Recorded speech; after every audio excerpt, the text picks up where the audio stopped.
오늘 말씀은 가르쳐 지키게 하라는 말씀의 제목을 가지고 마태복음 28장 19절에서 20절까지 말씀을 통해 함께 말씀의 은혜를 나누려고 그럽니다.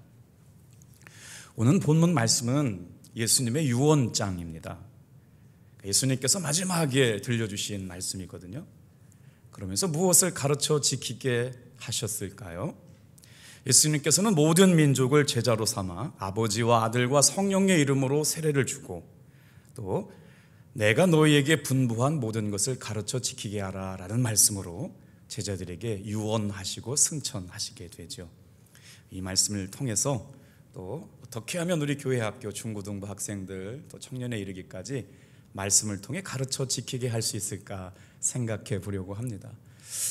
정말 아쉬움이 있어요. 오늘 정말 많은 선생님들 또 학생들, 대학생들까지 응원해주고 축복하려고 그러는데 이제 보니까 개학한다고들 가고 또 코로나 때문에 오지 못하는 학생들도 생기고 또 선생님들도 그래서 그럼에도 불구하고 이 자리에 계신 선생님들이 너무나 귀하고 학생들도 평생 잊을 수 없는 고마운 시간들 되기를 축복합니다. 책을 한 권 소개시켜 드릴게요.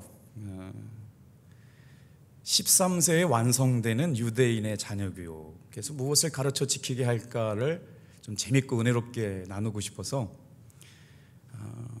세계적인 사람들, 대한민국 사람은 노벨상을 한 명밖에 받지 못했거든요. 그런데 유태인들은요 230명이 노벨상을 받았대요. 자녀교육 그러면 열이는 유대인들이나 한국인이나 아주 쌍벽을 이룬다고 전 세계에 소문났습니다. 대한민국 사람들이 머리가 전 세계적으로 샤프하다고 그러잖아요. 그런데 대한민국 사람들이 따라갈 수 없는 두뇌가 있습니다. 바로 유대인들이라는 것이죠. 사실 우리 대한민국 사람들이 자녀 교육에 대한 열정이 대단하지만 유대인들을 따라갈 수가 없는데, 그럼 어떻게 가르치냐? 대한민국 사람들은 자녀 교육의 목표가 다른 사람과 경쟁해서 이기도록 가르치는 것이라고 그러면, 성공할 수 있다는 것이면 뭐든지 물불 가리지 않는 교육이라면, 유대인들의 자녀 교육의 목표는 온전하고 독립적인 인격체로 성장해가는 것에 목표를 두고 있고, 자녀들을 어떻게 생각하느냐? 하나님께서 부모에게 주신 하나님의 선물로 여긴다는 것이죠. 그래서 오늘은 예수님께서 가르쳐 지키게 하시는 것, 또한 우리 선생님들이 우리 자녀들에게 어떻게 가르쳐 지키게 할 수 있는 것, 또 우리 부모들이 우리 자녀들에게 어떻게 가르쳐 지키게 할 것인가를 몇 가지를 말씀을 나눠볼게요. 첫 번째는 다 같이 한번 따라합시다. 기도입니다. 멋진 사진 한 장 보여드릴게요. 반응이 조금 시원찮았어요.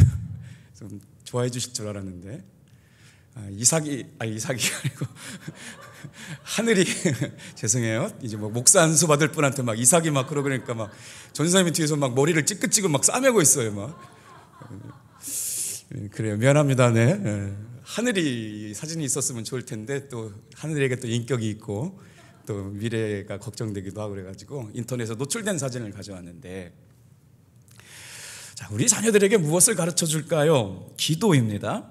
유대인 엄마는 아기가 태어나면요 하나님의 말씀이 수놓인 강보를 가지고 아이를 감싼답니다. 그 이유가 있어요. 일평생 동안 하나님의 말씀 아래 거하라. 일평생 동안 하나님의 말씀 안에 거하는 자녀로 태어나길 원해서 어머니가 아이가 태어날 10달 동안 그 강보에다가 술을 놓아가지고 말씀을 수놓는데요, 그리고 나서는 아기를 모욕시키면서 이런 기도를 드린답니다. 하나님, 이 아이의 얼굴은 하늘을 바라보며 하늘의 소망을 갖고 자라게 하소서.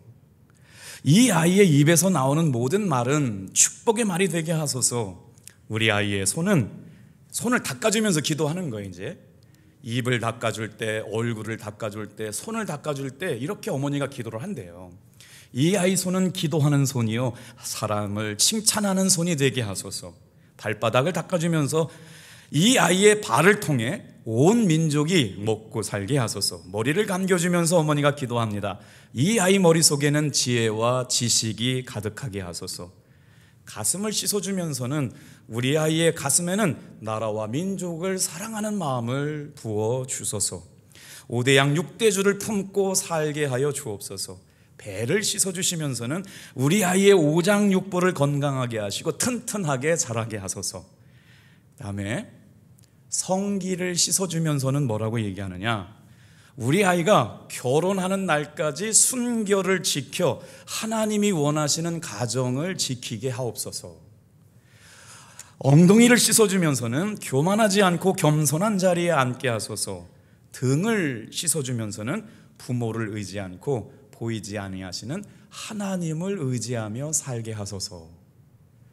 아마 유치원 원장님들이나 교사로 헌신한 분들은 아마 몇 번은 들어봤을 법한, 우리 교회학교실 어쩌면 걸려있을 법한 기도 제목일 수도 있겠는데요, 그 다음이 중요합니다.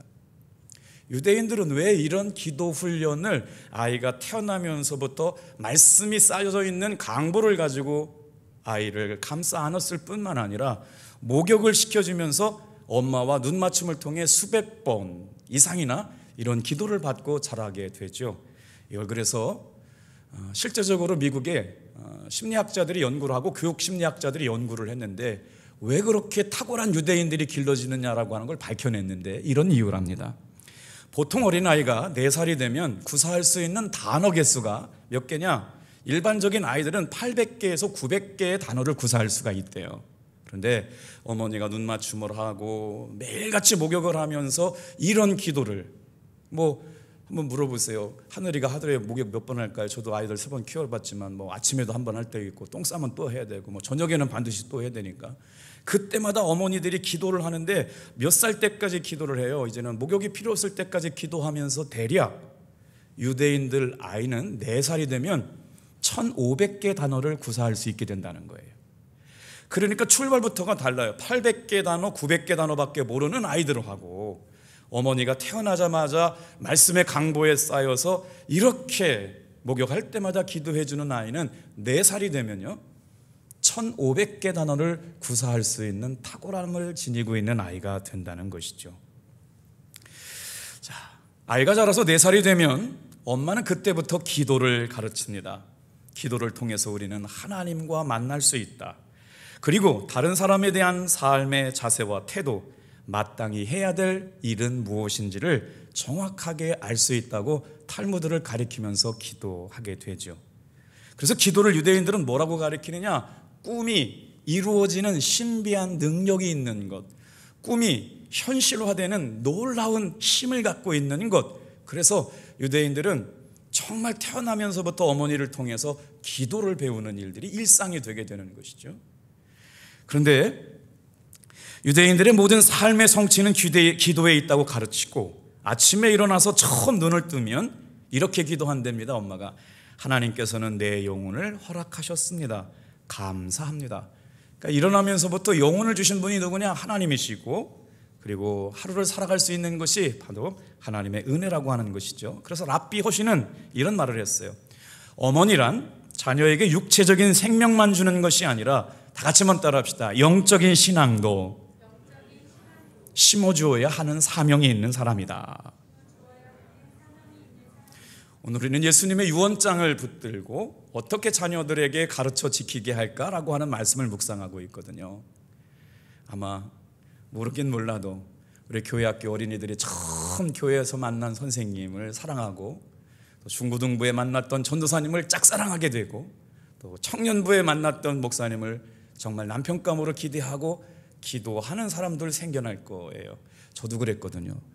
교회학교 처음 들어가가지고요, 저의 첫사랑은 풍금 쳐주시는 교회학교 반주 선생님이었어요. 별로 반응이 없으세요.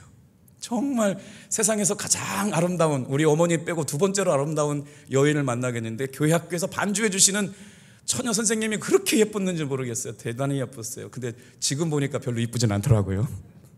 조크였어요.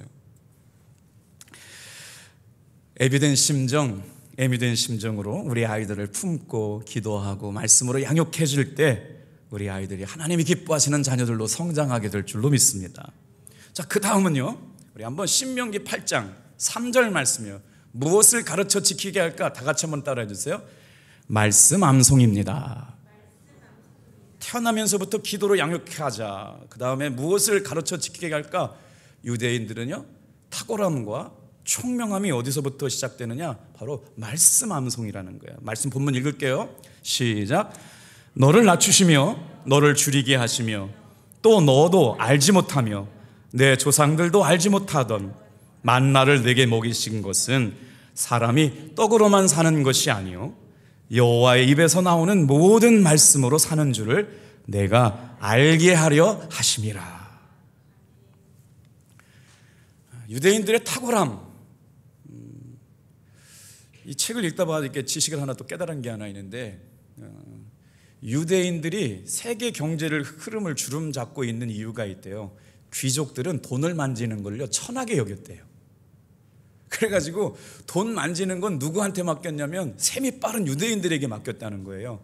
그런데 현대에 와서는 어떤 일이 일어나느냐, 아주 어렸을 때부터 경제관념이 뚜렷한 사람들이 뉴욕 발음이 형 시원하네요. 뉴욕 월가에 진출하면서 세계 증권가를 다 장악한 사람들이 다 유대인들이에요. 그러니까 사업은 곰은 제주는 누가 넘고 이 말씀 있잖아요. 돈은 누가 버는 거예요? 사업은 미국인들이 하는데 돈은 다 유대인들이 버는 구조가 된 것이죠. 왜냐하면 돈의 흐름을 따라가고 돈의 이윤을 추구하는 건 천한 것들로 여겼던 귀족들은 그것이 다 이제 지혜로운 유대인들에게 흘러가서 지금 사실상 세계적인 경제의 흐름을 주도하고 있는 사람들이 유대인이라고 하는 것이죠. 자, 그런 다음에 제가 이 말씀을 좀 드려보려고 그래요. 우리 사랑하는 중고등부 청년들, 또 교회학교 어린이들, 절대로 늦지 않았습니다. 오늘부터 이 말씀을 묵상하면서 살았으면 좋겠어요. 다 같이 한번 따라합시다. 여호와의 입에서 나오는 모든 말씀으로 산다. 유대인들이 말씀 함성을 얼마나 귀하게 여겼냐면요, 유대인들은 아기가 태어나서 말귀를 알아듣는 순간부터 4살이 되기까지요, 여러분 공부를 어떻게 시켰느냐, 하루에 3시간씩 성경 토라라고 하는 것, 토라가 두루마리 성경 5권을 의미하거든요. 창세기, 출애굽기, 레위기, 민수기, 신명기. 그래서 아이가 처음부터 그렇게 3시간씩 공부를 못하니까 지금 우리가 읽었던, 다음에 말씀을 나누겠지만, 하루에 암송할 수 있는 2절, 3절을 어린아이 때부터 가르치는 거예요. 그래서 몇 살까지 가르치느냐? 13살 때 가르쳐요. 그래서 13살이 돼가지고 유대인들 이제 어린 여자아이도 그렇고 남자아이도 그래서 13살이 되면 하나님께서 아버지와 어머니에게 맡겨주신 사명, 아이를 바로 하나님의 말씀으로 암송시켜서 성인식에 보내는 일로 부모의 책임을 다했다고 생각하는 거예요. 그렇지 못한 유대인은요, 하나님이 아버지 어머니에게 맡겨주신 사명을 제대로 감당하지 못한 부모이기 때문에 정말 부끄러운 마음을 가지고 있다고 그래요. 아마 인터넷 검색해 보시면 알겠지만 스티븐 스필버그라고 하는 세계적인 영화 감독도요, 정말 중요한 자리에 나오라고 그래도 자기는 자녀들에게 성경을 가르치는 시간이 되면 다음에 만나자고 그러고 아무리 큰 돈을 준다고 해도 만나지 않았다는 거예요. 그래서 13살이 되면 아이들에게 유대인들은 성인식을 베풀어 주는데 그걸 뭐라고 그러면 바르 미츠바라고 그래요. 자, 결국 성인식, 유대인들의 성인식이라고 하는 것은 토라 중에 하나를 암송해야만 통과하는 거예요.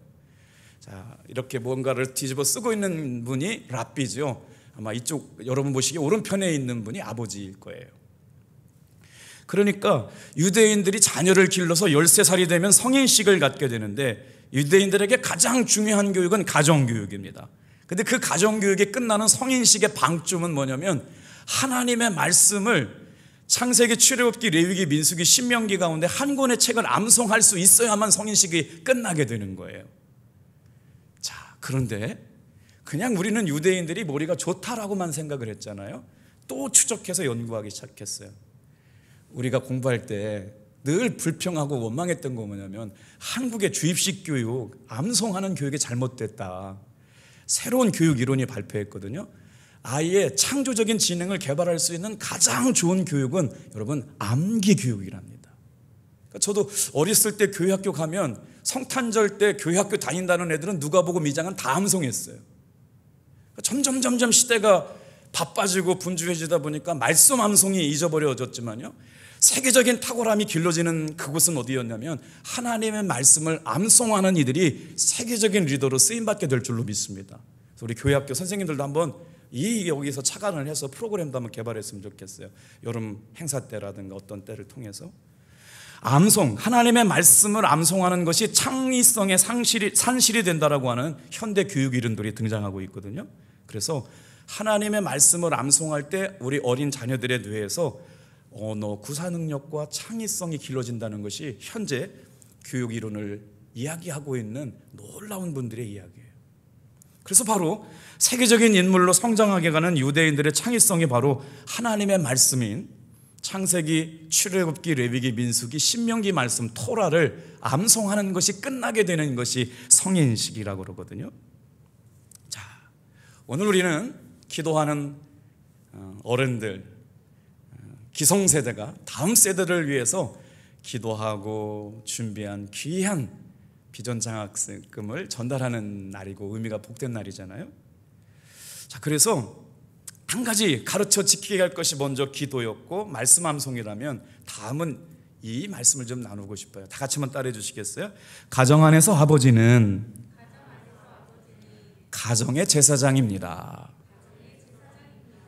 그래서 유대인들은 아버지에게 절대로 대들지 않습니다. 왜냐하면 아버지는요 하나님의 대행자예요. 그래서 우리가 점점 아버지의 권위가 가정 안에서 상실되어 가는 것들을 보게 되잖아요. 유대인들의 가정과는 남다릅니다. 가정을 하나님께 예배드리는 가장 중요한 처소로 인식하고 있기 때문에 가정의 가장은 아버지예요. 아유, 목사님 그거 구닥다리 이론 아닙니까? 저는 성경의 기준에서 말씀을 드릴게요. 요즘은 홀 어머니의 가정 세대도 독립되어 있기 때문에 그런 분들은 이렇게 이해하시면 돼요. 아버지가 없는 홀 어머니가 이제 편부모 가정이 됐다면 어머니가 가정제사장 역할을 하면 됩니다. 오해하시지 마시고 유대인들을 통해서 하나님께서 세우신 가정이 왜 아버지가 가정제사장이 되어야 되는지를 말씀을 드릴게요. 이런 아버지가 없다면 하나님이 여러분의 아버지가 되어주심을 믿으시길 바랍니다. 만약에 이런 남편이 없다면 여러분 어머니가 가정의 제사장의 역할을 감당해야 됩니다. 자, 유대인들은 하나님을 대신해서 가정을 이끄시는 아버지가 가정의 제사장이라고 하는 걸 굉장히 중요하게 가르쳐요. 아버지의 권위는 상상을 초월합니다. 집안에 아버지가 앉으시는 의자가 별도로 준비되어 있어요. 이 자리는 절대 가족의 구성원들 중에 다른 사람이 앉을 수가 없어요. 이거는 아버지만 앉으시는 의자라고 하는 것이죠. 자, 그래서 히브리어로 아버지라고 하는 단어가 주는 의미가 있어요. 뭐냐면 우리 하나님 아버지 그럴 때 실제로 뭐라고 그러냐면 아빠 아버지 그러잖아요. 저는 그냥 이게 부르고 싶어서 부른 단어인 줄 알았는데 히브리어 원어에 보면 아버지를 아바라고 부릅니다. 여기에 담겨져 있는 성경적인 4가지의 뜻이 있어요. 오늘 여기서 말씀을 가르쳐 주시는 남자 선생님들, 우리 교회 안에서 만날 수 있는 정말 평생에 기억할 만한 남자 교사가 있다는 게 얼마나 감사한지 모르겠어요. 대체적으로 보세요. 선생님들 다 여자 선생님들인데 정말 우리 교회 남자 선생님이 있어요. 영상을 보고 계시는 분들 중에 여러분 남자 교사가 필요합니다. 우리 남자 교사를 위해서 우리 박수 한번 쳐드리겠어요. 할렐루야. 와우. 우리 장로님들이 정말 교회 학교에서 말씀을 가르치는 게 얼마나 멋지고 아름다운 일인지 모르겠어요. 자, 가정의 제사장인 아버지가 왜 그렇게 중요한 의미를 갖고 있는지 4가지 단어로 설명드려 볼게요. 아버지라고 하는 아바라고 하는 히브리어 뜻에는 4가지 의미가 담겨져 있는데 첫 번째는 공급자입니다. 두 번째는 보호자입니다. 세 번째는 인도자입니다. 그리고 4번째는 교육자입니다. 그러니까 가정의 제사장인 아버지들이 자신을 생각할 때 하나님 앞에 나는 이 가정의 가정제사장으로 부름을 받았어. 그러면 어떻게 해야 돼요? 가정에 필요한 것들을 공급해주는 일을 하게 됐죠. 아버지가 되었다라고 하는 그 순간부터는 어떻게 해요? 가족의 보호자로 부름받은 것이죠. 그리고 나서 어떻게 해요? 가정을 끝까지 책임지고 인도할 인도자의 사명을 갖게 되는 것이죠. 놀랍게도 교육자의 사명을 감당하셔야 될 분들이 가정의 제사장인 아버지인데 오늘 교회에서는 아버지가 없는 아이들도 교회에 오게 되죠. 바랍게는 우리 탑동교회 남자 선생님들이 아버지의 품을 내어줄 수 있는 여러분 생명과 진리를 간직한 아비의 심정으로 양육해 주시기를 축복합니다. 자, 교육 공급자가 되시고 보호자가 되시고 인도자가 되시는 하나님. 자, 우리 아버지께 하나님을 아버지, 여러분 이 여기서 아바라고 할 때 말이에요, 가정의 제사장 아버지가 공급자, 보호자, 인도자, 교육자라고 말씀을 드렸잖아요. 우리가 하나님을 아버지라고 부를 때 똑같아요. 하나님은 우리의 아버지십니다. 그러면 우리의 삶의 보호자, 우리의 삶의 공급자가 되시고, 우리의 삶의 보호자가 되시고, 우리의 삶의 인도자가 되시고, 우리의 삶에 가르쳐 지키게 하실 수 있는 교육자가 되시는 하나님, 같은 의미가 아버지에게 있고 교회 안에서 남자 교사 선생님들에게 있는 줄 믿습니다. 그러면 어머니들의 역할은 축소되어 있나요? 절대 그렇지 않습니다. 유대인들에게 있어서 어머니의 교육은 놀랍습니다. 오늘 시간상 다 그 말씀을 드리지 못하겠지만, 제가 말씀을 준비하면서 우리 자녀들에게 기도를 가르쳐주고 말씀 암송을 가르쳐주셔서 또 하나님이 사용하시는 좋은 귀한 인물들이 많이 생겨나게 되기를 주님의 이름으로 축복합니다. 하나님은 우리에게 일용할 양식을 공급해 주시는 공급자이세요. 우리를 보호해 주시는 보호자이십니다. 우리를 인도해 주시는 인도자이실 뿐만 아니라 우리를 하나님의 형상을 닮아 살아가도록 교육해 주시는 교육자시라고 하는 것이죠. 오늘 가정 안에서는 아버지가 담임 교사의 역할을 감당하시고, 교회 안에서는 우리 선생님들이, 또 우리 남자 선생님들이 가정 안에서 경험되어지지 못했던 아버지의 사랑이 흘러갈 수 있게 되기를 축복합니다. 자, 무엇을 가르쳐 지키게 할까요? 또 한번 따라해 주실래요? 밥상머리 교육.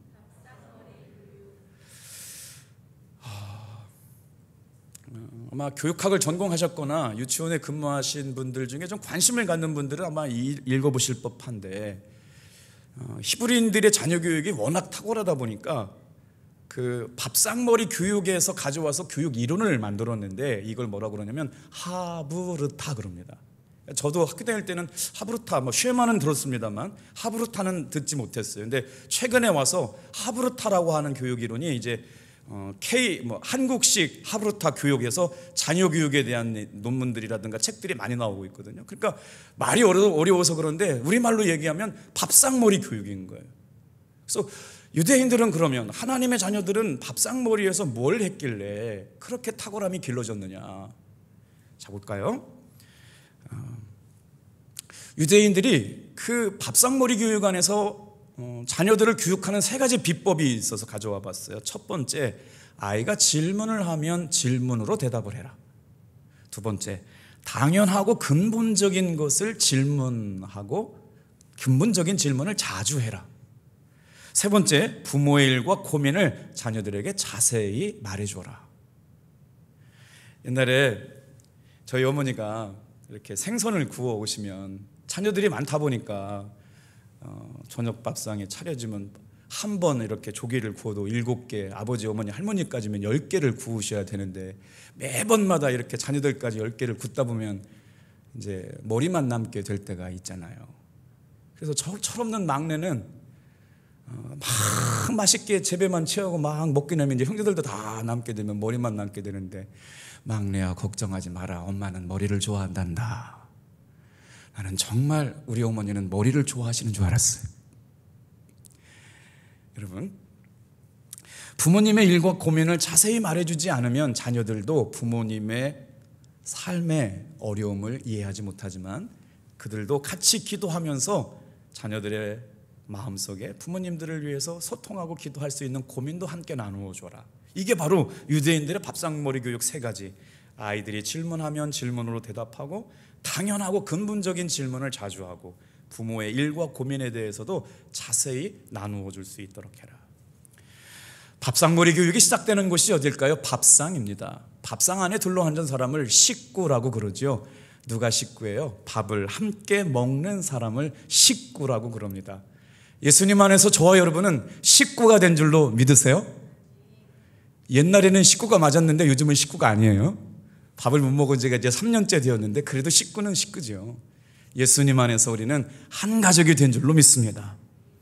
우리 민족은 정말 하나님이 주시는 탁월함 가운데 있어요. 그런데도 불구하고 유대인들은 더 탁월한 민족이라고 이야기하는 것은 바로 밥상머리에 앉아서 질문하고 배우기를 가르치는 하브르타 방식이 세계적인 인물, 탁월한 인물, 정말 출발이 다른 아이들로 길러내게 됐다는 것이죠. 자, 말씀 한번 복귀해 볼까요? 무엇을 아이들에게 가르쳐 지키게 할까요? 기도입니다. 무엇을 가르쳐 암송하게 만들까요? 하나님의 말씀입니다. 무엇을 아이들에게 가르쳐 지키게 할까요? 밥상머리 교육입니다. 우리 부모님들이 신앙적인 얘기하고 교회 안에서 좋은 얘기하고 긍정적인 얘기하고 창조적인 얘기하고 믿음의 말을 하기 바랍니다. 교회 안에서 일어났던 가슴 아픈 일이 속상한 얘기가 밥상에 주로 반찬이 이어지면 여러분 그 자녀에는 교회를 떠날 가능성이 많아집니다. 목사님들도 다 나쁘네, 장로님들도 다 나쁘네, 교회는 다 나쁘네. 여러분, 여러분의 자녀들이 교회 안에서 아름다운 환상을 갖기에, 환상이 깨어지지 않도록 여러분의 밥상에서 교회 성도들이나 주의 종이나 교회에 일어난 나쁜 일들이 밥상에 반찬으로 다루어지지 않게 되기를 축복합니다. 이것이 은혜라는 것이죠. 마지막으로 한 번만 더 살펴볼까요? 들으라 이스라엘. 아마 기독교 교육을 얘기할 때 들으라 이스라엘을 말하지 않을 수가 없어요. 쉐마 교육이거든요. 이 말씀은 신명기 6장 4절부터 9절인데 설명하지 않고 자자손손 구구절절하게 전수해야 할 하나님의 생명의 말씀, 쉐마 이스라엘이라고 하는 말은 들으라 이스라엘이라고 하는 말씀이에요. 같이 한번 듣겠습니다. 이 아이들이 태어나면서 울기 시작하고 말을 배우기 시작할 때 하루에 2문장씩 암송시켰대요. 유대인들이. 같이 읽어볼게요. 시작. 이스라엘아 들으라.